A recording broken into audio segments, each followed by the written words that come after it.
Vermintide is Fatshark's take on the first-person co-op genre. We've taken everything we've learned from melee combat games in the past and applied it to the first person. Our goal with Vermintide is really to push melee combat to a whole new level.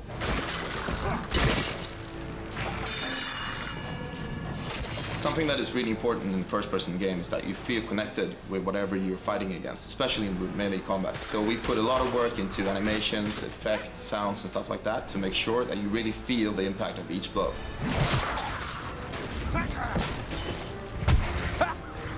Since we're publishing Vermintide ourselves, we have full freedom to make the game we've always wanted to make, reimagining Warhammer in a dark and gritty way, and still working closely with Games Workshop to ensure the authenticity of the Warhammer brand. Something that is really cool with Warhammer as well is that you have all these types of weapons that you might not expect from a classical fantasy universe. It's more dark and gritty, and it's a little bit, has more of this fantastical element to it. This is a Warhammer game.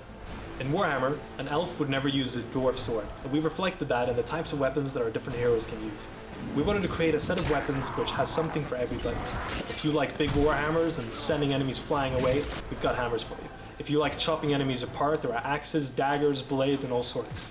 You can swap between both melee and ranged at any time. Let's say I'm up fighting a group of Skaven, I'm using my melee weapons, and all of a sudden, if one of my friends gets grabbed by a Packmaster, I quickly have to change between my melee weapons to my ranged weapons, snipe the Packmaster, and then go back to my melee weapons again, and keep fighting.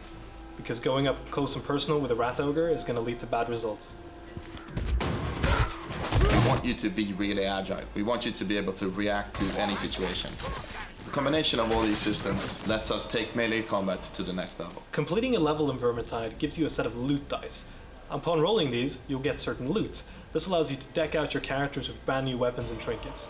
Each weapon and trinket has its own unique attributes. Perhaps you'll find a dagger with lifesteal, or a bow that features replenishing ammunition on shots. Everybody in the game gets rewarded equally, independent on how you perform, to not like single out a player because he got the most headshots or anything like that. The loot you're rewarded with is determined by how well you perform in a level, which difficulty you're playing, and how many side objectives you manage to complete. Vermintide features dynamic AI, which controls the spawning and movement of all the enemies. If you play the same level 10 times in a row, it's not going to be experienced the same way. You would never know what to expect behind the corner, or you can never predict what's going to happen.